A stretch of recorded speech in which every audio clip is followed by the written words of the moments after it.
Sejak tahun 85 saya sudah memikirkan bagaimana bisa untuk ke luar negeri. Lebih dari 30 tahun mengajar dan sudah mencapai pangkat yang tertinggi. Kalau kita tidak berpikir kritis, maka yang hoak-hoak itu bisa termakan oleh kita. Wow. Halo Timer, jumpa lagi dalam program Apa Kata Mereka. Kali ini Time Language Center kedatangan seorang sosok guru yang keren, berprestasi dan inspiratif sekali.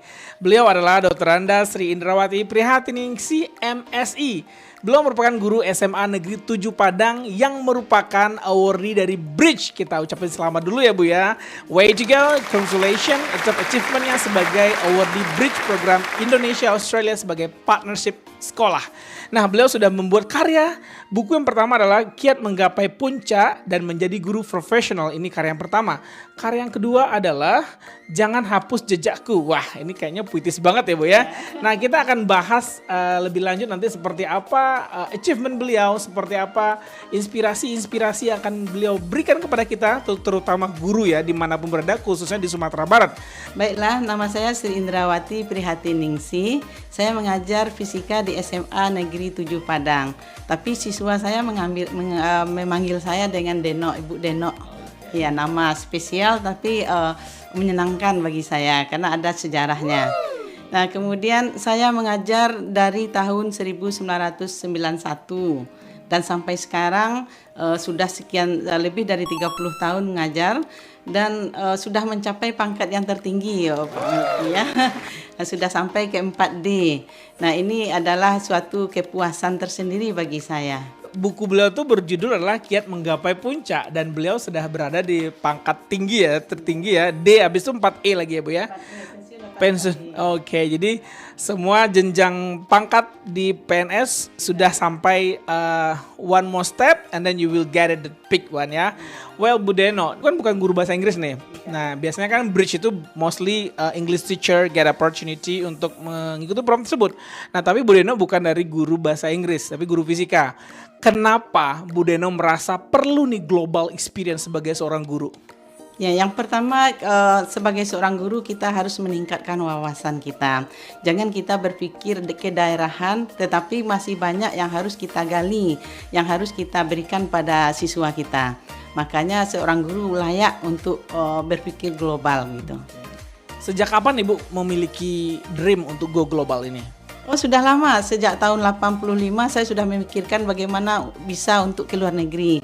Bekerja ke luar negeri, kemudian ada yang bisa saya bawa untuk ke dalam negeri. Nah, itu sudah saya sudah mimpikan.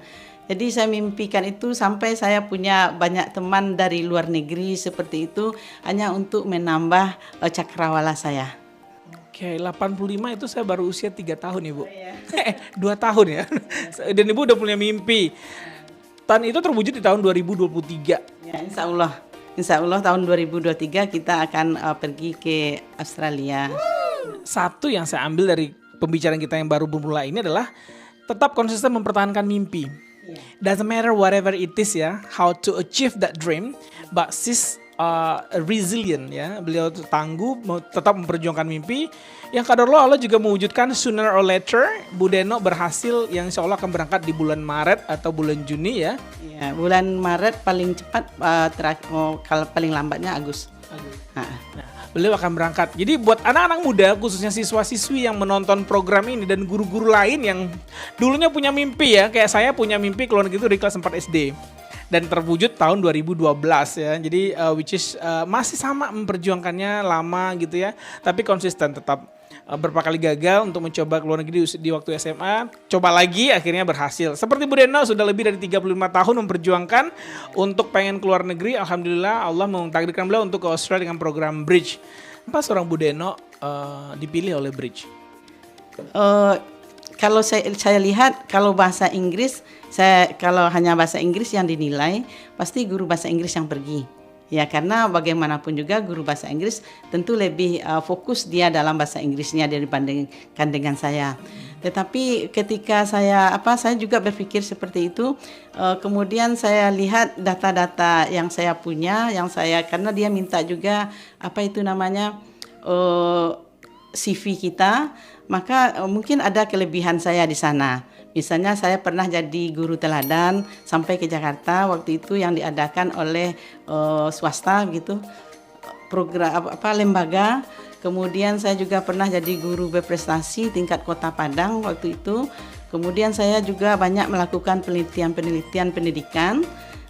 Dan ada juga saya membuat buku seperti itu. Mungkin itu bagian yang lain.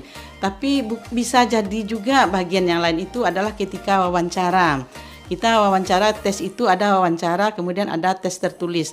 Nah, tertulis itu sama dengan tes wawancara, yang diminta adalah pemikiran kita, bukan teks bahasa Inggrisnya yang penting apakah bahasa Inggrisnya benar atau tidak, tetapi bagaimana pandangan kita terhadap sesuatu seandainya masalah ini terjadi pada kita di sana.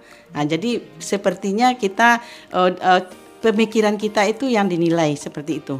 Jadi kita juga sudah wawancaranya itu ada dalam bahasa Indonesia juga bahasa Inggris. Kemudian ujian tulisnya dalam bahasa Inggris dan mengarangnya itu ya saya menyebutnya mengarang karena hasil pemikiran kita itu dalam bahasa Inggris. Oke. Nah, Bu Deno ini juga pernah waktu itu mendapatkan TOEFL sekitar 500 ya di tahun 1996. Wow, udah luar biasa seorang Bu Deno ya, dan tadi yang kita lihat adalah prestasi IDA sewaktu interview ya, dan nulis esainya juga untuk mendapatkan program ini juga ya. Nah, berarti sini ada prestasi ya, ada prestasi pemikiran. Nah, gagasan apa sih yang Ibu bawa ke Bridge? Oh, kalau saya pribadi itu sebetulnya kan tidak pribadi, masing-masing kita membawa program masing-masing. Jadi ada yang budaya dan karakter, kemudian pembelajaran berdifferensiasi, dan saya lebih fokus kepada critical thinking. Karena menurut saya banyak yang yang kejadian-kejadian yang dialami kita ini, kalau kita tidak berpikir kritis maka yang hoak-hoak itu bisa termakan oleh kita. Jadi makanya saya menginginkan siswa itu berpikir kritis. Nah, saya menginginkan nanti kalau tiba di sana saya akan melihat bagaimana pembelajaran seorang guru di sana sehingga bisa menciptakan siswa yang berpikir kritis itu. Dan kemudian saya juga akan mungkin suatu saat akan melakukan kerjasama untuk mengajak siswa untuk melakukan penelitian. Menurut Ibu, sistem pendidikan di Indonesia itu sudah mampu belum menghasilkan siswa yang berpikiran kritis? Konsepnya sudah, tetapi pelaksanaannya belum. Nah, pelaksanaannya belum, misalnya guru dalam mengajar itu masih secara tradisional.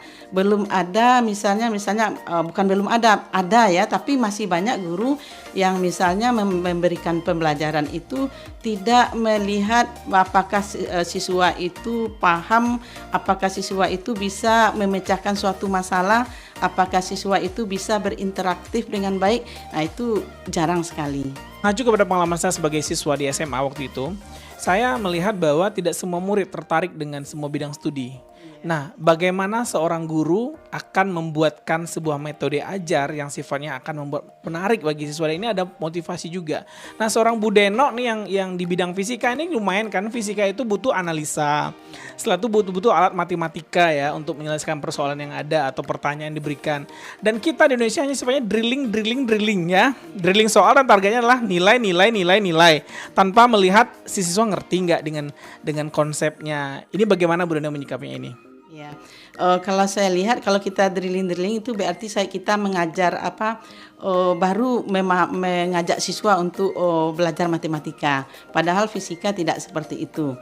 Jadi yang saya lakukan diantaranya ini sudah banyak saya coba-coba kan itu misalnya tentang listrik. Biasanya kita yang ngasihkan rangkaian seri itu seperti ini. Nah, kemudian saya suruh anak membuat alat, kemudian mereka yang menyimpulkan sendiri, mereka yang membuat konsep sendiri dari hasil itu.